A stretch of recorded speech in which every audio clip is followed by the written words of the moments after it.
예, 오늘부터 초대교회 역사를 좀 나누려고 합니다. 얼마나 할지는 저도 모르겠습니다. 여러분 반응 봐가면서 지루해하시면 빨리 끝내고 또 그래도 재밌어 하시면 좀 쭉 해볼까 합니다.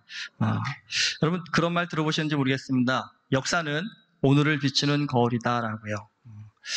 사실 여러분 우리 누구나 다 인생이 초보입니다. 초보, 어떤 엄마가 아이를 키우면서 미안하다고 그래요. 엄마가 초보라서 미안해. 그렇게 얘기하셨답니다. 근데 엄마만 초보가 아니라 아이도 초보죠. 사실은, 예. 이든이도 초보라서 때로는 엄마 뜻대로 살지 못하는 때가 분명히 있을 겁니다. 사실 우리 누구나 나이가 들었다고 해서 사실 초보가 아닙니다. 저도 이제 50이 넘고 그러니까 50은 초보입니다. 저한테는. 50년을 살아봤지만 50대를 어떻게 살아가야지 저 처음 겪는 일입니다. 근데 60대도 마찬가지고 70대도 마찬가지십니다. 인생을 오래 사셨긴 했지만 그분들에게도 60대는 초보일 수밖에 없고 70대도 초보일 수밖에 없습니다. 근데 인생이라는 게 그렇더라고요. 여러분 10대 때도 새로운 일이 일어났지만 20대에도요. 여전히 새로운 일들이 일어나고요. 30대도 마찬가지입니다. 그 새로운 일들을 어떻게 감당해야 될지 언제나 그 일들을 만나면 당황스럽고 힘들 수밖에 없는 게 그게 인생입니다. 그런데 여러분 우리가 역사를 돌아보면요. 내가 겪고 있는 오늘 처음 겪고 있어서 나한테는 너무나 당황스럽고 힘든 이 일이요. 역사상 나에게 처음 일어난 일일까요? 결코 그렇지 않겠죠. 역사를 돌아보면요. 여러분 오늘 내가 겪고 있는 이 고민들과 어려운 일들은요. 내가 처음 겪는 일이 아니라 어떤 경험 하나라도 빠짐없이 이전에 누구나 겪었던 일들을 오늘 나도 반복하여 겪고 있다는 사실입니다. 그러니까 여러분 우리가 한 번뿐인 우리의 인생을 실수하지 않고 건강하게 잘 살 수 있는 가장 좋은 방법, 가장 좋은 비결 어디에 있겠습니까? 다른 데 있지 않습니다. 나보다 먼저 산 사람들의 삶을 유심히 잘 관찰하는 겁니다. 역사를 잘 관찰하여서 그 역사가 오늘 나에게 주는 교훈이 무엇인가 이걸 잘 캐치해내는 사람은요. 한 번뿐인 인생이지만 실수하지 않고 혼란을 겪지 않고 방황하지 않고 건강하게 잘 살아갈 수 있다는 사실입니다. 근데 이것은 신앙생활을 함에 있어서도 여러분 마찬가지입니다. 신앙생활 하다 보면 많은 분들이 혼란스럽다고 합니다. 특별히 요즘 더 혼란스럽답니다. 말세 지말이라서 너무나 혼란스럽고 어렵다는 얘기들을 참 많이 하십니다. 근데 여러분 오늘 우리만 신앙생활을 함에 있어서 혼란한 시대를 겪고 있는 것일까요? 여러분 그렇지 않습니다. 교회의 역사를 보고 신앙의 역사를 보면요. 우리보다도 더 혼란했던 때가 분명히 있습니다. 특별히 오늘날 우리 주변에는요. 하나님을 믿는다고 하지만 이 내용적으로 가만히 보면 뭔가 다른데 뭔지 모르겠지만 다른 그런 이단들이 꽤 많습니다. 그리고 많은 분들이 그런 얘기합니다. 어떤 이단들은 정통이라고 자부하는 교인들보다 훨씬 더 열심히 더 잘 믿고 훨씬 더 거룩하고 열심히 잘 사는데 그분들이 왜 이단입니까? 라고 그렇게 물어보시는 분들도 있습니다.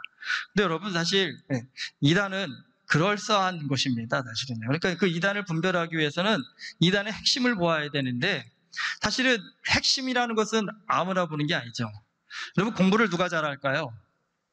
핵심을 아는 사람이 공부를 잘합니다. 신앙생활도 누가 잘할까요? 핵심을 아는 사람이 잘합니다. 그런데 여러분 우리 다 학창 시절 겪어보셨지만 핵심이 잘 눈에 들어오시나요? 대충 다니는 사람은 이게 안 보입니다. 누가 보일까요? 열심히 하는 사람이 보입니다.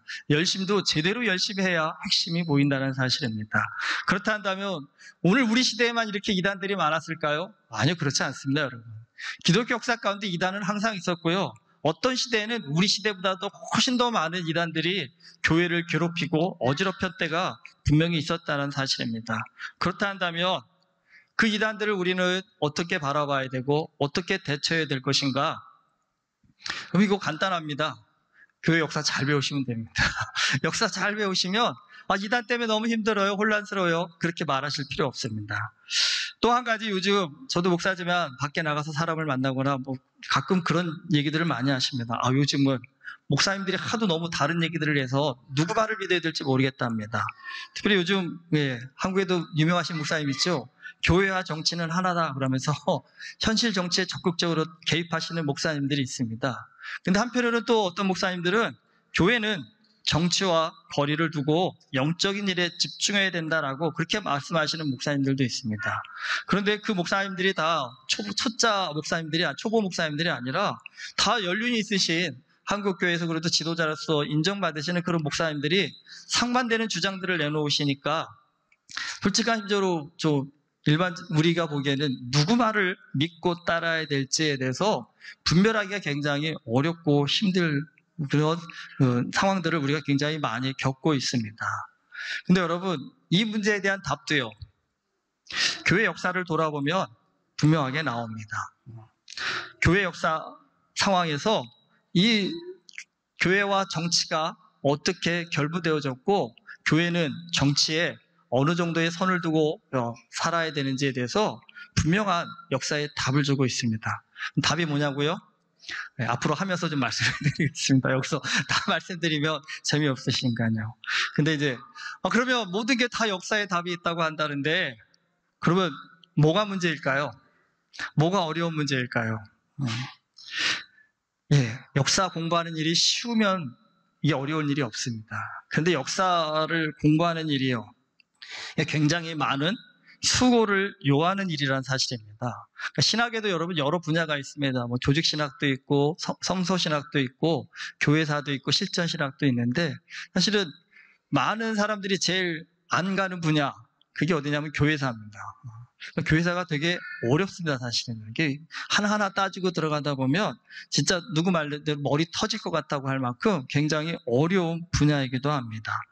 그러다 보니까 사실은 교회에서도, 여러분 학교 다니실 때 역사 좀 재밌게 공부하셨어요? 성향이?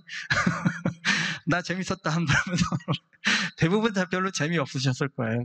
대부분 저도 학교 다닐 때 국사 정도는 뭐 했지만 세계사 공부할 때는 되게 어렵더라고요. 도대체 유럽의 역사는 어떻게 돌아가고 뭐 인도나 아시아나 이 역사들이 맞물려 돌아가는데 그 역사들을 한눈으로 깨닫는 것이 어린 나이에는 그게 사실 쉽지가 않더라고요. 그런데 꾸준히 하니까 좀 이제는 흐름이 좀 보여서 이때는 유럽의 이때는 아시아의 이때구나라는 것이 좀 매치가 되는데, 여러분 그 정도 경지에 오르려면요 노력을 좀 많이 하셔야 됩니다. 노력을 많이 하셔야 되는데 사실 그래서 교회에서도 제일 좀 다뤄야 되지만 안 다루는 분야 중에 하나가 교회 역사입니다. 사실은요. 그러다 보니까 많은 분들이 사실 역사를 제대로 공부하지 않다 보니까 큰 목소리로 싸울 때 대부분 다 뭐라고 하냐면 자기 주장과 생각, 상식에 따라서 자기 고집대로 신앙생활을 할 때가 굉장히 많다라는 겁니다. 그래서 좀 진짜 큰맘 먹었습니다. 제가 진짜 큰맘 먹고 고민을 많이 했습니다. 이러다가 이거 다 온라인 예배로 빠지신다고 해가지고 고민을 많이 했는데 그래서 최대한 일주일 내내 고민했습니다. 여러분 오늘 송지사님 이거 다 프린트해 오셨는데 제가 이거 몇 번을 썼다 지웠는지 모릅니다. 이걸 더 넣을까 말까, 이걸 할까 말까 막 하다가 그래도 너무 어려우면 안 될 것 같아서 하여튼 최대한 간단한 걸로만 좀 골라서 보았습니다. 그래서 좀 교회 역사가 최소한 어떻게 형성되었는지 디테일하게는 정말 못 다룰 겁니다. 왜냐하면 이게 너무 방대한 분량이기 때문에. 그런데 적어도 우리가 어떤 믿음의 선조들의 헌신과 노력으로 오늘 이 자리에서 이렇게 마음껏 예배드릴 수 있는 그런 여건까지 왔는지 그거는 좀 한 번쯤은 좀 보아야 될 필요가 있을 것 같아서 이렇게 좀 간략하게 좀 나눠보려고 합니다. 이번에 사실 특별히 좀 우리 청년들한테 좀 부탁이 있습니다. 딴 때는 잘 집중 안 하는 거 아는데 이번만큼은 좀 진짜 공부하는 마음으로 한번 좀 집중해줬으면 하는 마음입니다. 그래서 이거 끝나고 청년부만 따로 시험 한번 볼까 생각이 들고 있습니다. 그래서 뭐 꽈락이 아니라 1등하면 정말 파격적인 선물을 하나 좀 줄까 지금 솔직히 좀 고민하고 있습니다, 여러분. 그래서 한번 우리 청년들 이번 기회에 왜 특별히 청년들한테 부탁을 하냐면 우리 청년들은 좀 어느 정도 나이가 되니까 이제 세상에 뭐 술 친구 뭐 이런 친구들은 믿는 사람들은 안 만나고 말고 그냥 살면 문제가 없는데 지금 20대 청년들은 자꾸 세상에 나가고 싶잖아요. 세상에 나가보면 친구가 술 한잔 하자, 뭐 좋은 데 놀러 가자, 뭐 이렇게 유혹들이 굉장히 많은데 사실 이게 중심이 서 있지 않으면요 그럴 때 뭐 술 한잔 하다가 뭐 마약도 할 수 있는 거고요. 그러다 보면 또 자기 인생 자기가 컨트롤 안 되는 그런 지경까지도 갈 수 있는데, 결국은 이 중심이 잘 잡혀야 되거든요. 그런 시대 속에서도 그리스도인으로서 나는 왜 술을 거절해야 되고 왜 그런 자리를 마다해야 되는지, 근데 그렇게 마다하고 세상과 담쌓고 살아야 되냐? 그건 또 아니잖아요. 어쨌든 그들과 관계되어서 살아가야 되는데, 그런 관계성을 가지면서도 그리스도인답게 살아가는 그런 지혜와 분별력이 무엇일까? 참 쉽지 않죠. 먹고 마시고 놀지는 않으면서도 믿지 않는 자들과 좋은 관계를 유지한다라는 것, 쉽지 않습니다. 그런데 그 쉽지 않은 일을 우리 믿음의 선진들은 해냈습니다. 특별히 이 초대교회를 살았던 믿음의 선조들은요, 아주 탁월한 능력을 가지고 그 일들을 해냈다는 사실입니다. 그러니까 어른도 그렇지만 청년의 때는 세상의 문화와 시류에 쉽게 흔들리기 마련인데, 그런 시대 속에서도 믿음의 소신을 갖고 살아가는 일이 얼마나 중요하고 또 복된 일인가를 이번 믿음의 선진들의 모습을 통해서 배울 수 있는 계기가 되었으면 합니다. 서론은 여기까지 하고 이제 본격적으로 좀 들어가겠습니다. 우리 역사를 구분할 때 혹시 흔히 BC와 AD로 나눠서 얘기하죠. 다 아실 겁니다. BC는 Before Christ, 예수님 탄생 이전이라는 뜻이고, AD는 Anno Domini, 그러니까 라틴어인데요. 이것이 주의 해라는 뜻입니다. 이 라틴어의 약자를 가지고서 AD라고 합니다. 그러니까 예수님이 탄생하신 그 해가 AD 1년이 되는 겁니다. 주의 해가 시작된다는 뜻입니다. 그러니까 이 구약 성경은 다 BC에 해당이 됩니다. 그리고 신약 성경은 AD 1년부터 시작이 됩니다. 신약이 총 27권이죠. 근데 신약에서 가장 먼저 쓰인 성경이 뭐 야고보서라는 의견도 있고 데살로니가 전서라는 의견도 있는데, 어쨌든 이것이 쓰여진 때가 대략 50년을 전후에, AD 50년을 전후해서이고, 신약에서 제일 마지막에 쓰여진 것이 요한계시록인데, 이게 보통 AD 97년에서 100년 요 사이에 쓰여졌을 거라고 그렇게 추정이 됩니다. 그러니까 신약은 대략으로 치면 AD 50년에서 100년, 그러니까 약 50년에 걸쳐서 신약이 기록되어졌다는 겁니다. 그러니까 어쨌든 AD는 예수님이 탄생하신 그 해가 1년이고요. 예수님께서 본격적으로 사역을 시작하셨다 그래서 공생애라고 하는데, 이 공생애를 시작하신 때가 30살 때입니다. 그러니까 AD 30년에 예수님이 공생애를 시작하셨고 3년 동안 사역을 하시고 십자가에 못 박혀 돌아가셨고 부활하셨는데, 그때가 33살 때입니다. 그러니까 예수님이 부활하신 게 AD 몇 년인지 추정이 되시죠? 33년입니다. 이거 안 되시면 이제 진도 못 나갑니다. 문제는 예수님이 부활 승천하신 이후에 이제, 그러니까 예수님이 계실 때에는 모든 사역의 포커스가 예수님한테 맞춰져 있으니까 우리 마태복음, 마가, 누가, 요한복음을 보면서 이렇게 사역하셨구나라는 것을 알 수 있는데, 그럼 예수님이 부활 승천하신 이후 AD 33년 이후로는 교회가 어떻게 형성이 되고 이루어져 갔을까? 그게 바로 저기 사도행전에 나오는 얘기입니다. 그러니까 뭐 예수님의 12사도들 그 사역도 굉장히 중요하지만, 예수님이 부활 승천하신 이후에 교회 역사에 있어서 가장 중요한 사건을 꼽으라고 한다면 단연 1위는 바울의 회심 사건입니다. 그러니까 교회를 박해하던 바울이 회심하여서 오히려 복음을 전파하는 선교사로서의 사명을 충실히 잘 감당을 합니다. 그런데 유대 땅, 팔레스타인에서만 선교를 한 것이 아니라 바울은 소아시아, 오늘날 터키뿐만 아니라 그리스, 또 이탈리아까지 넘어가서 복음이 유럽으로 전파되어지는 일에 굉장히 혁혁한 정말 공로를 세웁니다. 이 바울이 회심한 때가 언제냐?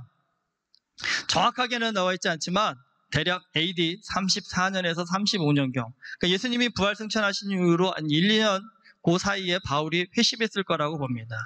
그렇다면 교회 역사는 사실은 이때부터 본격적인 시작이라고 보셔야 될 것 같습니다. 그러니까 교회 역사가 AD 바울이 35년에 회심했다고 한다면 오늘 지금 2020년이잖아요. 그러니까 교회 역사는 몇 년이요? 2000년이 넘게 이어져 오고 있습니다. 그러니까 여러분 2000년의 지금 역사를 이해를 해야 되니까 사실 이렇게 쉬운 일은 아니죠. 그렇죠?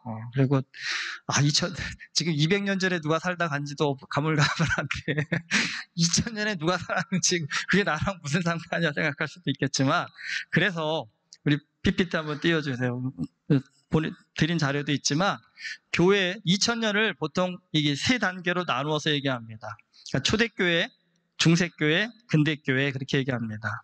그래서 이 초대교회는 예수님의 탄생 AD 1년부터 시작해서 이 그레고리우스라는 분이 교황에 즉위한 게 590년인데 그러니까 AD 1년부터 590년 요걸 초대교회라고 합니다. 그리고 그레고리우스가 교황이 된 590년부터 1517년 10월 31일 마틴 루터가 카톨릭의 어떤 문제를 지적하는 성명을 내면서 종교개혁이 일어났는데 바로 이번 주 토요일입니다. 그래서 사실 교회에서는 종교개혁주일이라고 해서 굉장히 그날을 기념하여 지키고 있는데 하여튼 그래서 590년부터 1517년 종교개혁이 일어난 이 기간까지를 중세교회사라고 합니다. 그래서 보면 이게 6세기에서 16세기까지 해서 중세천년이라고 하잖아요. 사실 중세교회사는 다뤄보면 오히려 초대교회사보다 할 게 별로 없어요. 교회가 너무 정치화돼가지고요. 교회 안에서 속된 말로 싸움박질한 거, 그 기록 외에는 별로 중세교회사에서는 다룰 게 별로 없습니다. 그리고 선교도 별로 안 했어요. 중세교회 때는요. 굳이 유럽 안에서 막 그들이 신앙생활을 열심히 했지 복음을 가지고 더 넓은 세상으로 나아갈 생각도 하지 않았기 때문입니다. 그런데 그 중세 천년의 시간이 흐르고 드디어 1517년 종교개혁이 일어나면서부터 시작해서 오늘날까지 사실 교회사는요 또 굉장히 그 이전 천년과 비교할 수 없을 만큼 굉장히 많은 사건들과 일들이 일어난다는 사실입니다. 근데 이걸 한 번에 다 하려면 어려우니까 이번에는 초대교회사만 하도록 하겠습니다. 그래서 근데 뭐 이 구분이 절대적인 겁니까? 그렇지 않습니다. 일반적인 이해를 돕기 위한 것이고 학자에 따라서는 초대교회사가 이 서로마 제국이 496년에 멸망을 당하는데 이때까지가 초대교회 역사다라고 말하는 분들도 있습니다. 근데 뭐 그건 우리한테 그렇게 중요한 일이 아니기 때문에 어쨌든 저희는 이번에 AD 1년부터 몇 년까지요? 590년까지 다루려고 합니다. 그래서 600년입니다. 그래도 그래서 우리 조선 왕조도 500년이고 고려 왕조도 건 500년인데 조선 역사를 배운다고 생각하시면 됩니다. 근데 어쨌든 그 AD 590년에 그 그레고리우스가 교황에 오르긴 하는데 가톨릭에서는 물론 지금도 일대 교황은 누구라고 얘기하냐면 베드로라고 얘기합니다. 근데 우리 개신교에서는 공식적으로 일대 교황은 그레고리우스라고 그렇게 이야기를 하고 있습니다. 초대교회사, 그러니까 교회사를, 하여튼 역사를 이해할 때는 좀 배경을 먼저 이해하는 것이 중요한데, 그래서 오늘은 초대교회사를 이해하기 위해서 이 종교적 상황과 정치적 상황에 대해서 좀 먼저 말씀을 드리려고 합니다. 그러니까 초대교회사가 1년부터 590년이라고 그랬죠. 그러니까 초대교회사 내내 교회가 있는 지역을 통치했던 제국은 로마 제국입니다. 그래서 이거는 우리한테 굉장히 다행스러운 일입니다. 더 외울 것도 없고 이해할 것도 없고 간단합니다. 물론 서로마 제국은 그 이후에 이제 그 76년에 멸망당한 후에 여러 가지 정치적 변화가 있지만 어쨌거나 초대교회에 정치적으로 가장 큰 영향을 미친 건 로마다. 그 사실만 이해하시면 됩니다. 그 다음에 종교적 상황은 좀 우리가 좀 이해할, 좀 들여다볼 필요가 있습니다. 기독교는 예수님의 탄생으로부터 시작이 됩니다. 그러니까 예수님께서 구약에 예언된 메시아로 이 땅에 오셔서 당시에 온갖 형식과 부패에 물든 유대인들의 그 종교성이 잘못되었다면서 오늘날로 말하면 예수님이 개혁을 추구하십니다. 틀렸다라는 겁니다. 너희들 지금 예루살렘 성전에만 모여서 예배드리는 것을 최고로 여기지만 사마리아 여인한테 물으니까 이 산도 아니고 저 산도 아니고 신령과 진정으로 예배드리는 때가 온다고 말씀하시잖아요. 그러니까 예배가 성전의 어떤 장소에 국한된 것이 아니라는 말씀을 굉장히 깊이 말씀하셨고 또 한 가지 11조에 대한 얘기, 헌금에 대한 얘기도 깊이 하시잖아요. 그 당시에 많은 유대인들은 많이 할수록 하나님께서 기뻐하시고 원하신다고 하지만 예수님은 과부의 두 렛돈을 비교하시면서 부자보다도 이 과부가 훨씬 더 많은 것을 하나님께 드렸다라고 얘기하십니다. 그러니까 어떻게 보면 오늘 우리도 좀 교회 안에서 알게 모르게 물들어 있던 신앙의 모습들이 있잖아요. 많이 해야 된다, 크게 해야 된다, 적극적으로 해야 된다, 뭐 이렇게 드러나게 해야 된다 생각을 하지만 하나님께서는 그런 것을 중요하시 여기시는 것이 아니라 어떤 마음으로 드렸냐는 거죠. 너의 본신, 진심이 무엇이냐라는 것이죠.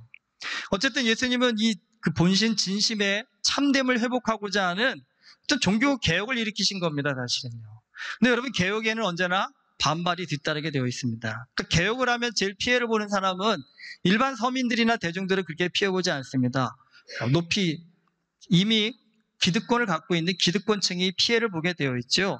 그래서요, 당시 유대 사회의 기득권자는 우리가 성경에서 무수히 봤던 바리새인, 서기관, 제사장들 같은 사람들이 사실 예수님 때문에 속된 말로 하면 자기 밥그릇이 지금 끊어지게 생긴 겁니다. 그러다 보니까 이 바리새인, 서기관, 제사장들이 눈이 뻘개져 가지고 예수를 어떻게 하면 죽일 것인가. 그러니까 영적으로 보면 예수님이 우리의 죄 때문에 십자가에 못 박혀 죽으셨지만 실제적으로 여러분 정치적인 상황이나 종교적인 상황에서 예수님은 왜 십자가 못 박혀 죽으셨냐면 너무 개혁을 과하게 하시다가 반발 때문에 죽으신 겁니다. 사실은. 그러니까 오늘날에도 개혁을 강하게 할수록 사실은 지도자들은 엄청난 반발에 부딪히는 것처럼 예수님도 그러신 분이었다는 사실입니다.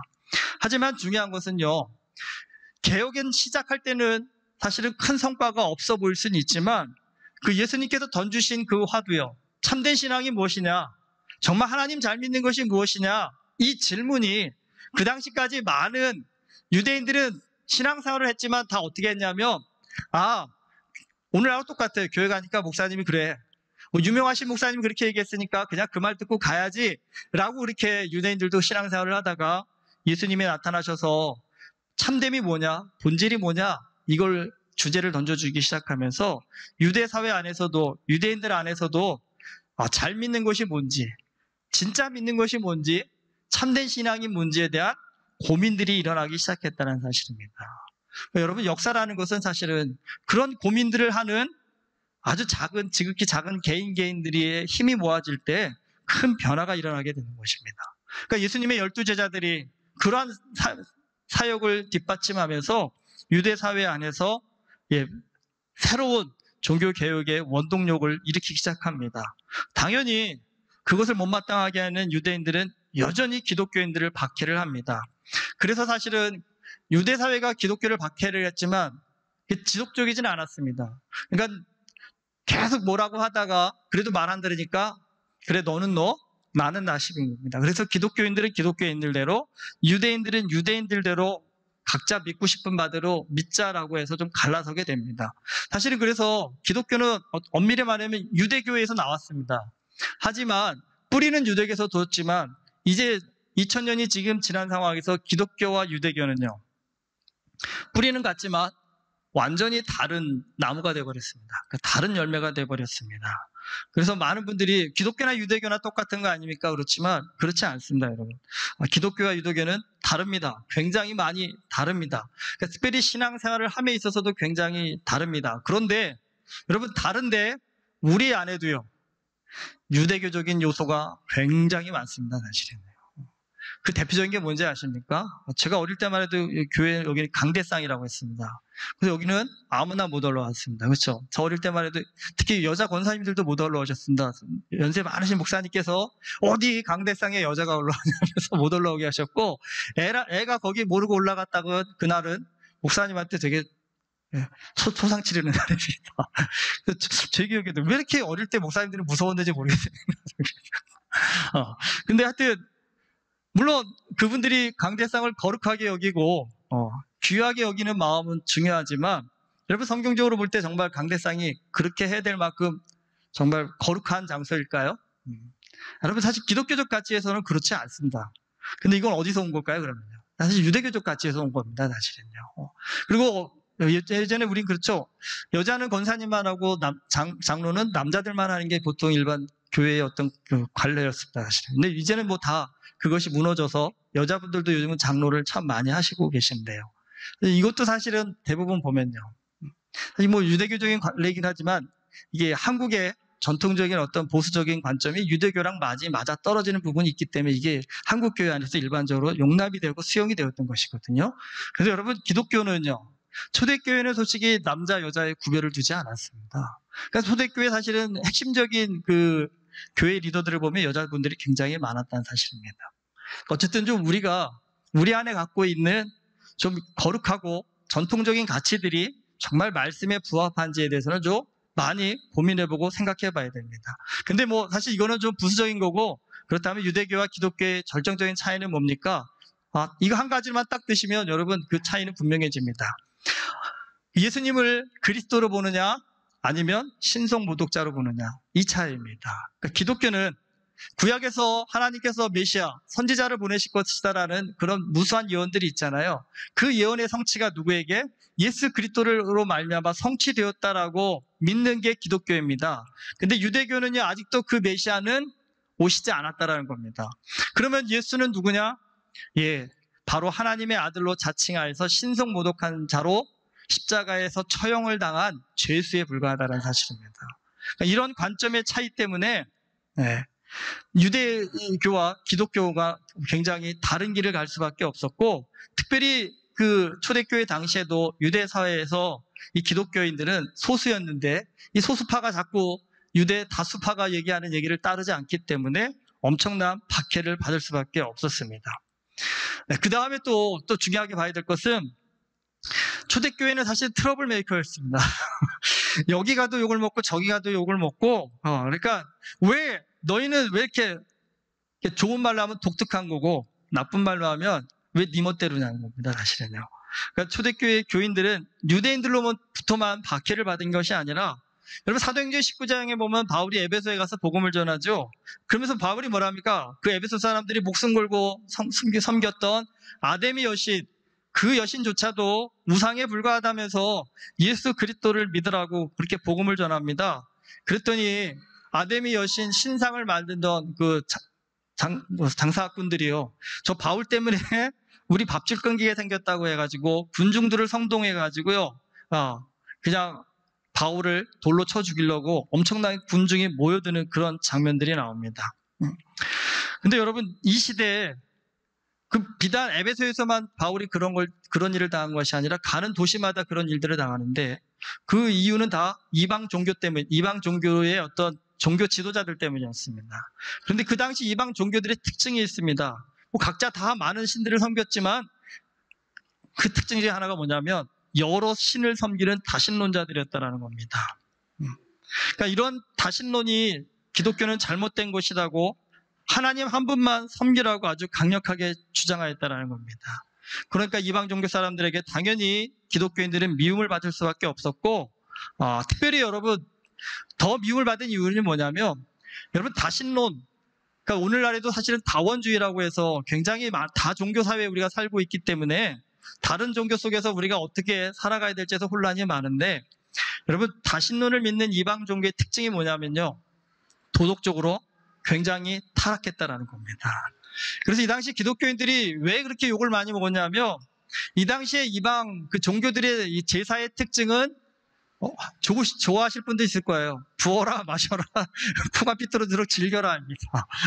그러니까 어떻게든지 그 제사에 나가서 최고의 쾌락을 추구하는 것이 이방 종교 제사의 특징이었다는 사실입니다. 그러니까 이거에 빠지지 말라고 정신 차리라고 말씀하십니다. 우리 청년들 잘 들어. 부어라 마셔라 즐겨라가 인생 최고의 행복이 아니라는 사실입니다. 그런데 중요한 것이 있습니다. 여러분, 남자분들도 있겠지만 한국 사회에서도 술자리에 가서 나 술 안 마셔요 그러면 뭐라고 합니까? 너 참 소신 있구나. 그래, 너 막지 말아라. 이럽니까? 왜 안 마시냐고 무지 욕을 먹지요, 사실은. 저도 직장생활 오래는 하지만 짧게 했지만 회식 자리에 가면요, 저도 개인적으로 술이 잘 안 받아서 술 많이 안 마시는 편인데, 한국 남자들은 술 많이 마시는 걸 굉장히 자랑으로 여기잖아요. 그리고 그 술자리에서 저는 제일 죄송합니다, 밥맛 없어 하는 게요, 저 교회 다녀서 술 안 마십니다 하고 술잔 엎어놓으면요, 그다음부터 찍히죠. 과장님부터 부장님부터 시작해서 저놈 뭐냐 저거 하면서 왕따 당하는 그런 분위기가 한국 사회 분위기입니다. 근데 여러분, 초대교회 교인들이 그랬어요. 이 당시는 이방 신전에서 제사가 있다가 한다면 모든 남자들이 몰려가서 진탕술을 먹고 음탕한 짓을 해서 하여튼 이 분위기를 돋가야 되는데, 여러분 기독교인들은요 안 된다는 겁니다. 우리는 하나님을 믿는 자들이기 때문에 그럴 수 없다라고 얘기했다는 겁니다. 그러니까 그 당시에 이방 종교를 믿는 많은 사람들에게 기독교인들은요, 재미없는 인간들, 그리고 분위기 깨는 인간들, 밥맛 없는 인간들, 그래서 이렇게 좀 처음에는 배척을 했고, 후에는 점점점 그들의 세력이 커지니까 저러다가는 우리 이 사회 문화조차도 저들 때문에 힘들겠다 생각해서 박해를 받게 됐다라는 겁니다. 근데 뭐 이 유대인들도 그렇고 유대교도 그렇고 이방 종교도 박해를 했다고 했지만 사실 이 박해보다 더 심각했던 건 뭐냐면 로마 제국에 박해했다라는 겁니다. 아까 말씀드렸지 초대교회 역사 동안 세상을 통치한 제국이 로마였습니다. 근데 여러분 로마 제국도요 기본적으로 어떠한 신앙관을 갖고 있었냐면 다신론적인 신앙관을 갖고 있었습니다. 그래서 로마 안에는요 아주 많은 신들이 있었습니다. 그래서 오늘날로 치면 로마에서 훌륭한 종교인은 어떤 종교이냐면 아침에는 절에 가고요, 점심에는 교회 오고요, 저녁에는요 이슬람 사원에 가서 기도할 줄 아는 사람 이런 사람이 로마 사회에서는 굉장히 훌륭하고 지성적이고 능력 있는 그런 신앙인으로 취급받았다는 겁니다. 그런데 여러분 이러한 로마 사회 안에서 기독교인은요 하나님만이 유일한 신이라고 외치면서 우리는 하나님께 예배드리는 것 외에는 다른 신에게는 예배드릴 수 없다고 그러니까요. 이방 종교인들은 정치적 권력은 없고 그냥 그러지 마라고 말로 끝냈지만 로마는 정치적 권력을 갖고 있었다는 겁니다. 그러다 보니까 로마 입장에서는요 이 녀석들 뭐지? 왜 로마 제국이 추구하고 있는 이 가치를 따르지 않지? 가만 보니까 쉽게 말하면 뭡니까? 사회의 불순 세력이 되는 겁니다. 그러니까 로마의 기본적인 가치와 문화와 종교를 따르지 않는 저들을 그대로 냅뒀다가는 사회를 어지럽히겠구나 싶어서 사실은 굉장히 많은 핍박이 주어진다는 겁니다. 그래서 유대교나 이방 종교가 핍박을 했대지만 그들의 영향력이라는 것은 국지적으로 한정되어 있어서 그렇게 심각하지 않았지만 이 로마라는 나라는 지중해 전역을 통치하던 나라였기 때문에 사실 유대교를 피해서 팔레스타인 피해서 소아시아로 도망가면 끝났지만 로마는 그럴 수가 없었다는 겁니다. 팔레스타인에서 소아시아로 도망가도 거기에서도 여전히 로마가 통치하고 있었기 때문에 초대교회 교인들은 엄청난 고통을 받을 수밖에 없었다는 겁니다. 저는 기독교와 로마의 충돌은 유일신과 다신론의 충돌이었습니다. 그런데 여러분 오늘날의 이 충돌은 오늘날에도 여전히 일어나고 있습니다. 말씀드렸듯이 오늘날 우리는 종교 다원주의적인 사회 속에 살고 있습니다. 그런데 여러분 사실은 불교도 굉장히 타 종교를 인정하고 수용하는 방향으로 넘어갔고 카톨릭도 그렇습니다. 그런데 유일하게 꼿꼿하게 우리만 참 하나님을 믿는다라고 말하는 게 기독교입니다. 그렇기 때문에 사회적으로 보면 기독교가 굉장히요 배척을 받고 인정을 못 받고 있는, 그래서 기독교가 너무 독선적이다라고 욕을 먹고 있는 그런 시대를 살고 있습니다. 그래서 언뜻 생각해보면 상식적으로 생각하면 여러분 타종교도 인정하고 이 신도 맞고 저 신도 맞다라고 하며 인정해주는 이런 사람들이 다신론자들이 굉장히 포용적이고 관용적일 것 같죠? 과연 그럴까요? 여러분 역사적인 맥락에서 꼭 아셔야 될 것이 있습니다. 다신론이요, 그러니까 이 신도 맞고 저 신도 맞다고 하면서 모든 신을 인정하는 이 다신론이 사회의 주류가 되기 시작하면 그 사회에는 어떤 일이 일어나는지 아십니까? 그 사회에는 필연적으로 도덕적인 타락이 일어난다는 겁니다. 여러분 도덕적 타락이 왜 심각해요? 도덕적 타락이 일어나면요 심각한 갈등이 유발되기 시작하고요. 여러분 로마 제국도 결국은요 로마 제국 안에 이 도덕적 타락 때문에 멸망하게 됐다라고까지 지적을 받고 있습니다. 왜 이 다신론이 이 도덕적 타락으로 오느냐 하면 여러분 신앙이라는 건 절대성을 갖고 있습니다. 그러니까 우리가 예수 그리스도를 믿으면 함부로 죄짓지 못하는 이유가요 하나님이 보고 계시기 때문에. 뭐 결혼한 분들이 내 아내보다 다른 여자가 좀 예뻐 보여도 자꾸 마음 다잡는 이유가 뭡니까? 하나님 앞에 죄이기 때문에 그렇잖아요.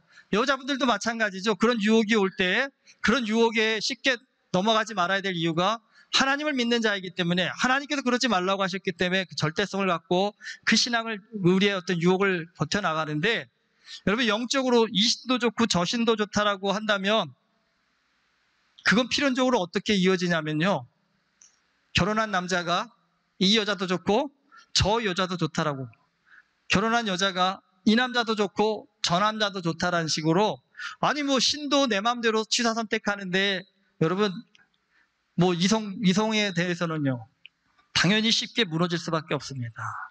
근데 여러분 생각해 보십시오. 남의 남편이 남의 아내가 그렇게 산다면 뭐 별로 신경 쓸 일이 아닙니다. 근데 내 남편이 이 여자도 좋고 저 여자도 좋다고 하면서 맨날 밖으로 돈다면 어떠시겠어요? 남편들도 마찬가지죠.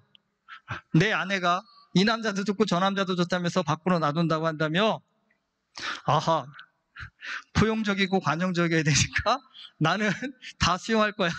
나는 뭐 신도, 이 신도 믿고 저 신도 믿는데 뭐 그까지 정도야 내가 다 수용해 줄 거야. 그게 될까요? 여러분, 절대 그럴 수 없습니다. 절대 그럴 수 없습니다. 치고받고 싸울 수밖에 없습니다. 아니면 그러고 싸우다가 결국은 갈라설 수밖에 없죠. 결국 가정이 무너지게 된 겁니다. 여러분, 로마라는 사회가요, 이 뒤로 갈수록요, 이게 엄청나게 심각해집니다. 로마의 그 귀족들이 얼마나 도덕적으로 타락했는지요. 그리고 뭐 로마에서 그 천연성을 갖고 있는 여자를 찾아볼 수가 없을 만큼 결혼 상대자로 그만큼 부패하고 타락했다라고 이야기합니다. 결국은 고르다 보니까 크리스찬들 외에는 그런 순결을 지킨 사람이 없다고 그래서 이 로마의 귀족들이 크리스찬 여자들을 찾기 시작했고, 그래서 그 여자들이 귀족 사회에 많이 진출하게 되었다라고 이야기합니다. 하나님 한 분만을 믿는 유일신, 많은 사람들이 굉장히 독선적이다, 그건 자기 중심적이다라고 얘기를 합니다. 근데 여러분, 초대교회 교인들이요, 이 보여준 유일신에 대한 신앙은 확고한 것이었습니다. 그런데 중요한 것이 있습니다. 신앙은 확고했지만 그들의 사회생활은요, 오늘 우리가 생각하는 것과는 좀 차원이 달랐습니다. 여러분, 내가 하나님을 절대적으로 믿는 사람이라고 한다면 타 종교인하고 밥 먹어도 될까요? 안 될까요? 타 종교인의 행사에 가면 될까요? 안 될까요? 사실 오늘날 목사님들은 함부로 그런 얘기 못합니다. 교인들한테. 왜냐하면 불안하기 때문에. 그죠? 여러분, 신앙이 확고하다 한다면 우리 친구가 절에서 오늘 뭐 행사 있다고 하는데 오라고 하는데 좀 갔다 오면 안 될까요? 효빈이가 간다고 하면 어떨까요? 불안하죠. 상아가 친구, 정말 절친한 친구가 있는데 클럽을 너무 좋아해서 제가 전도하고자 클럽에 좀 다녀오려고 합니다 라고 저한테 얘기한다면, 그래 상아야, 나는 너를 믿는다, 갔다 와라 할 수 있을까요? 불안하겠죠. 저게 전도하러 갔다고 했다가 전도를 당할까 봐 오히려 불안하겠지요. 사실 오늘 기독교는 이제 사회 소수파가 아니라 어느 정도 우리 안에 세력을 잃었기 때문에 우리는 다 종교인이라든지 우리를 유혹할 만한 사람들과 엮이지 않아도 우리 안에서 얼마든지 자급자족하며 살 수가 있는 시대를 살고 있기 때문에 우리는 유일신을 믿으면서 타 종교인과 교류하지 않을 수 있습니다. 하지만 여러분, 초대교회 교인들은 그렇지 않았습니다. 그들은 사회에 굉장히 소수였습니다. 그리고 사회 가장 하층 민족이었습니다. 노예들이 많았습니다. 여러분, 노예가 하나님을 믿는 유일신이라고 해서 주인이 나 오늘 저기 아데미 신전에 가서 제사 드릴 테니까 너 따라와 그러는데, 여러분, 노예가 주인한테 저는 하나님 한 분만을 믿기 때문에 거기 갈 수 없습니다 할 수 있겠어요? 가야죠. 갈 수밖에 없지요. 근데 중요한 것이 있습니다. 가서요, 보통의 사람이라고 한다면, 여러분, 보통의 남자들이라고 한다면 술 마시고 뭐 진탕 놀고 재밌게 노는데, 그거 여러분, 나 하나님 믿는 자이기 때문에 그것이 거부하시겠습니까? 그러면 조금만 놀아볼까? 한 번만 놀아볼까? 이러시겠습니까? 대부분 믿지 않는 사람들은 그렇게 생각했습니다. 저들이 아무리 하나님을 믿는다고 해도 이 세상의 쾌락을 거부할 수 있겠냐라는 거죠. 이 즐거움을 거부할 수 있겠냐라는 거죠. 그러면서 계속적으로 유혹을 하는 겁니다. 먹어봐, 놀아봐, 즐겨봐. 그런데 여러분, 차이점이 뭐냐면요, 초대교회 교인들이 그것을 즐거워하지 않았다는 겁니다. 여러분, 진짜 예수 잘 믿으면 술이 맛이 없을까요? 경험해 보신 분 있으세요? 진짜 그렇더라고요, 여러분. 초대교회 교인들이 보여진 능력이 뭐냐면요, 다른 사람들은 술 마시고 진탕 노는 것에 인생의 재미를 두고 목적을 두고 너무 행복하다라고 얘기하는데, 그들은 그것들을 굉장히 가치 없는 것으로 여겼다는 겁니다. 그리고 오히려 뭘 가치 있는 거냐면, 거룩한 예배를 드리고 거룩한 기도 생활을 하고 거룩한 나눔이 있는 믿음의 교제를 통해서 얘기하는 겁니다. 술 마시고 노래하고 춤추지 않아도 인생이 이렇게 행복할 수 있습니다라는 것을 삶으로 보여줬다는 겁니다. 여러분, 믿지 않는 사람들이 열심히 믿는 분들 향해서 그런 얘기 종종 하시죠. 야, 너는 술도 안 마시고 담배도 안 피고 무슨 재미로 사냐? 여러분들이 여기에 대한 답을 갖고 계십니까? 저도 믿지 않는 친구들이 많아서 20대 젊은 나이에 친구들한테 그런 얘기들을 좀 많이 들어봤습니다. 유혹도 많이 받았습니다. 저 나름대로 또 소신 있게 따라서 친구가 부르면 술자리에 다 쫓아갔습니다. 그래서 밤맛 없게 나는 안 먹어. 사이다 줘. 그래서 얘기하죠. 다음부터 오지 마라. 안주만 축낸다고.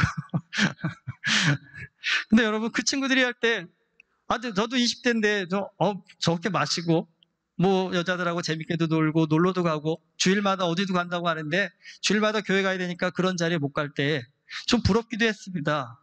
저것도 재밌을 텐데, 좋을 텐데. 근데 여러분, 지나놓고 보니까 아니에요.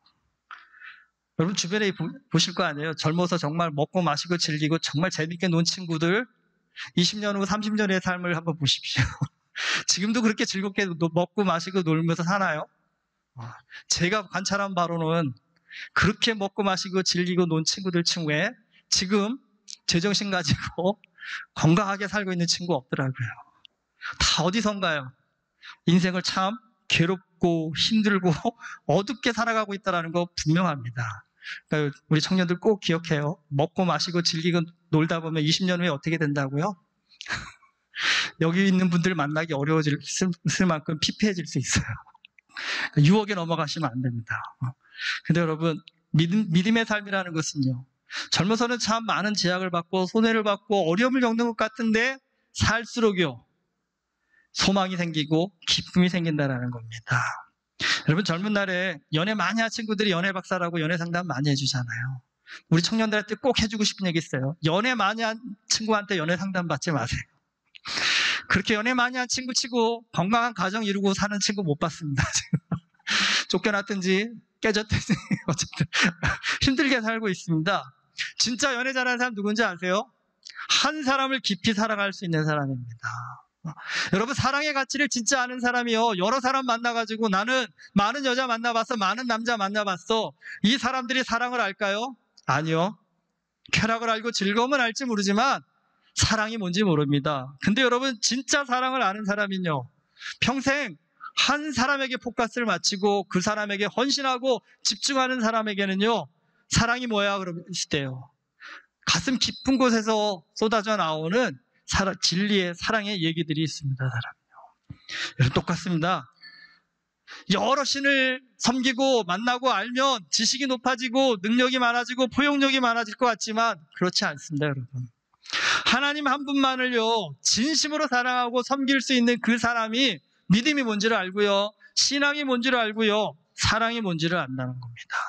그리고 여러분, 그거 아셔야 됩니다. 진짜 하나님을 깊이 만난 사람, 영적인 깊이가 튀어진 사람은요, 세상을 두려워서 술자리에도 안 나가고 믿지 않는 친구 안 만나고 그러는 것이 아니라 오히려 담대하게 나아가서요, 그들에게 다른 인생이 있다는 사실을 보여준다는 겁니다.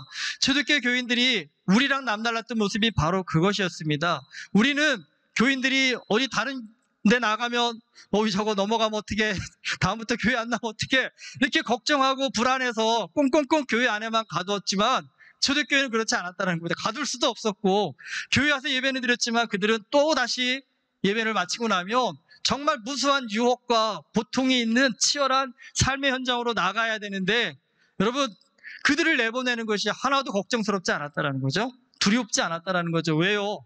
그들에게는요, 하나님 한 분에 대한, 하나님 한 분만을 믿고 따르고 섬기고자 하는 이 신앙의 중심이 엄청나게 강하게 잘 섰기 때문입니다. 오늘 좀 우리에게 좀 주는 도전이 굉장히 큰 것 같습니다. 여러분, 그리스도인들은 교회 안에서 능력을 발휘하는 사람들이 아니라 세상에서 능력을 발휘하는 사람들이거든요. 여러분, 그러려면요, 하나님을 더 알아야 됩니다. 하나님을 더욱더 깊이 만나야 되고요, 하나님을 더욱더 체험해야 된다는 사실입니다. 힘든 일이긴 하지만, 어려운 일이긴 하지만, 여러분, 그 하나님을 깊이 만나고 나면 그 그리스도인은 세상 어디에 내놔도 고통스럽다, 힘들다, 어렵다 얘기하는 사람들이 아니라 오히려 주변 사람들이 그 사람의 삶을 통해서 질문이 쏟아져 나와야 됩니다. 너 힘들지 않니? 너 어렵지 않니? 너 재미없지 않아? 너 괴롭지 않아? 그런데 그 입에서 나오는 그 말이요, 전 진심으로 행복합니다. 전 진심으로 기쁩니다. 술 안 마셔도 저 인생 불행하지 않고, 여자 못 만나도 저 인생 불행하지 않고요. 돈 없어도 저 불행하지 않고요. 하나님 한 분, 그분만 하고의 교제만으로도 나는 충분합니다. 감사합니다. 근데 여러분, 이게요. 그냥 꿈에서 한 얘기를 한다면 사람들이 믿지 않았겠지만요. 진탕술에 쩔었던 사람들이, 그리스도인들이 그렇게 얘기하는 모습을 보고, 그 표정을 보고요. 난 살면서 내가 제일 행복했던 때에도 저 얼굴 표정이 안 나왔는데, 저런 감사의 말이 안 나왔는데, 내가 보기엔 저 보잘것없는 사람, 오늘 이따 가도 아무도 알아봐주지 않을 만큼 미천한 저 사람의 얼굴에서 어떻게 저런 표정이 나오지? 어떻게 저런 말이 나오지? 어떻게 저런 감격이 나올 수 있지? 여러분, 그게 믿지 않는 자들에게 엄청난 충격을 줬다는 겁니다. 그러니까 노예들이 그 모습을 보고 주인이 데려 묻잖아요. 어디 가면, 무엇을 하면 내가 너와 같은 그런 기쁨을 누릴 수 있겠냐고, 그런 행복을 누릴 수 있겠느냐고. 그때 그 노예들이 예수 그리스도를 만나보십시오. 예배의 자리에 나와보십시오. 하나님을 만나보십시오. 여러분, 그게 복음이었습니다. 여러분, 죄송하지만 미쳤다고 그 로마의 귀족들이 자기가 부려먹던 노예를 보고 교회 따라 나갔겠어요? 이유가 있겠죠. 분명한 이유가 있겠지요. 그 이유가 바로 하나님 한 분을 만나고 나서 삶의 모든 환경을 뛰어넘을 수 있는 그 하나님 나라의 영적인 기쁨과 능력과 은혜를 체험한 그리스도인들이 있었기 때문입니다. 여러분. 어떻게 하면 그 그리스도를 우리도 만날 수 있을까요? 한번 고민해 보십시오. 여러분. 이게 요즘은 우리가 너무 편하고 쉬운 시대를 살고 있기 때문에 그들이 깊이 만났던 그 하나님을 만나기가 참 쉽지 않은 것 같습니다. 그래서 여러분, 이 초대교회사를 보면서 한 번쯤은 이제 그런 고민해 보셨으면 좋겠습니다. 하나님 만나기 위해서 사서 고생 좀 해보자. 한 번쯤 여러분, 진짜 하나님, 오늘 초대교회에 그런 교인들이 있었다고 하는데 진짜 나도 그럴 수 있는지, 진짜 그들이 정말 죽을 것 같은 인생의 환경 속에서도 정말 감사하고 감격하고 기뻐할 수 있었다고 하는데 정말 나도 그럴 수 있는지, 하나님, 나도 좀 한번 그런 하나님 만날 수 있게 해주십시오라고 한 번쯤 간구해 보시고 기도해 보시면 어떨까요? 여러분, 종교다원주의 속에 살아가고 있습니다. 이런 속에서 어떻게 신앙을 지켜갑니까? 여러분, 초대교회 교인들이 우리에게 답을 주셨습니다. 한번 오늘부터 주변에 잘 관찰해 보십시오. 이 신도 좋고 저 신도 좋다고 하는 그 사람의 삶과 하나님 한 분께만 포커스를 맞추고 사는 삶, 어떤 삶이 더 행복하고 능력 있고 권세 있는 삶인지 한 번쯤 여러분 주의 깊게 관찰해 보시고, 오늘 우리도 정말 초대교회 교인들이 목숨 걸고 만났던 그 하나님, 우리 모두 만날 수 있기를 주님의 이름으로 축원합니다. 기도하시겠습니다. 하나님 아버지, 주 예수 그리스도를 믿는 것, 우리가 생각하는 것 이상으로 상상할 수 없을 만큼 놀랍고 능력 있고 권세 있는 일임을 하나님, 초대교회 교회들을 통해 우리가 보았습니다. 주님, 이 시간 우리도 예수 그리스도를 믿는다고 또 더 잘 믿고자 이 자리에 나와 있는 사람들입니다. 주님, 정말 주님 만나기를 소망합니다. 세상의 그 어떤 형편과 환경도 뛰어넘을 만한 예수 그리스도를 만나서 우리의 삶을 그 어느 것도 건드릴 수 없을 만큼 강하고 담대한 그리스도인으로 우리가 서기를 소망합니다. 이 시간 주님 앞에 그런 간절함을 가지고 간구하고 기도할 때 성령께서 우리의 믿음을, 우리의 마음을 더욱더 굳건하게 붙잡아 주시옵소서. 예수 그리스도의 이름으로 기도드립니다. 아멘.